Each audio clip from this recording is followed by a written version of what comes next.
Ken Levine. What to say about this man? While he isn't as well known as other developers, he very well should, as this man's creative and writing prowess are up there with the greats. Ken would get his start working on some of the best PC exclusive games of the 90s, Thief the Dark Project and System Shock 2. But the game that would skyrocket Ken would be the 2007 multiple Game of the Year winner, Bioshock. A game set in a dystopia underwater city full of objectivism, Ayn Rand, and all that other crap these three poles continuously gush on about. Sorry.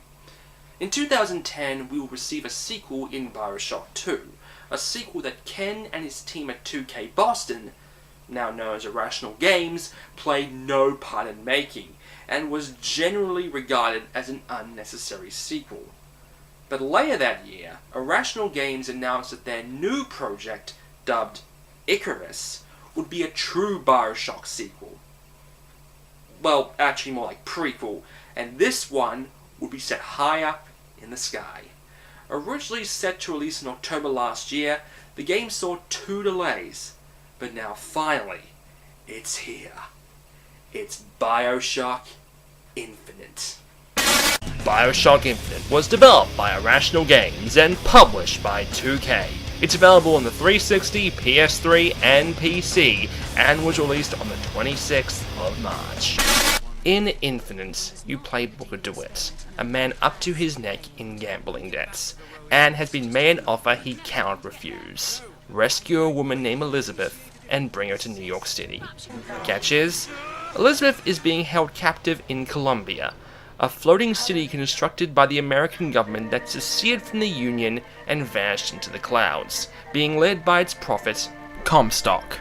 From the beginning, you may see some similarities between this and the original game, except with the major difference that Colombia hasn't fallen into complete disarray. Yet. A lot of work has gone into creating a realistic version of 1920s America, from the outfits to the stands, and the way people acted in those days, complete with racism and idolizing presidential assassins. Oh boy. Like Bioshock, you of course have plasmids, only here they're known as Vigors. And guess what they replenish with? No ejections, but salt. And apparently, coffee has salt. Salt. And it's still better than Starbucks. Fans of bang bang like FPSs are gonna be disappointed. Firstly, your precious iron sight isn't where it usually is on the left trigger. That's Vigor. The iron sight's on the right stick. And what's worse, no regenerating health. And sadly to fans of the original, you can't hold on to health packs. First few hours I just kept on dying and losing my money behind this door. But why did the only current FPS trope they decide to stay around was the one that only allows you 2 weapons? You can hold all the Vigors you want, but guns, nope, only 2.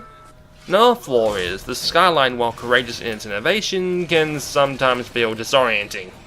After an hour or so, you finally discover Elizabeth, a woman held captive since she was a child, regarded as a specimen to the Prophet's cause. Elizabeth, having never seen the outside world beyond the pages of her years of reading in isolation, is fascinated by the wonders of the floating city, but you have a job to get done by any means necessary. Elizabeth isn't an Ashley, or even worse, a Natalia. There, I mentioned her. Happy?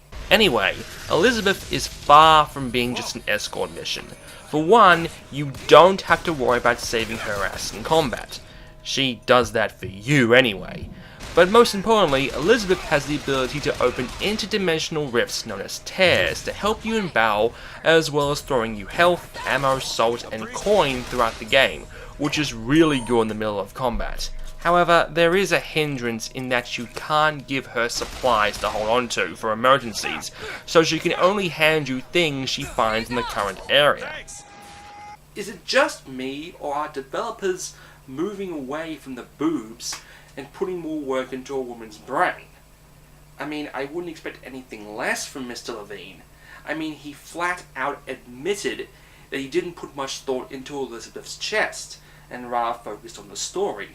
And what he created was probably one of the best original characters we've seen in a while. Wow. What has it been with me in reviewing games with well-rounded female leads lately?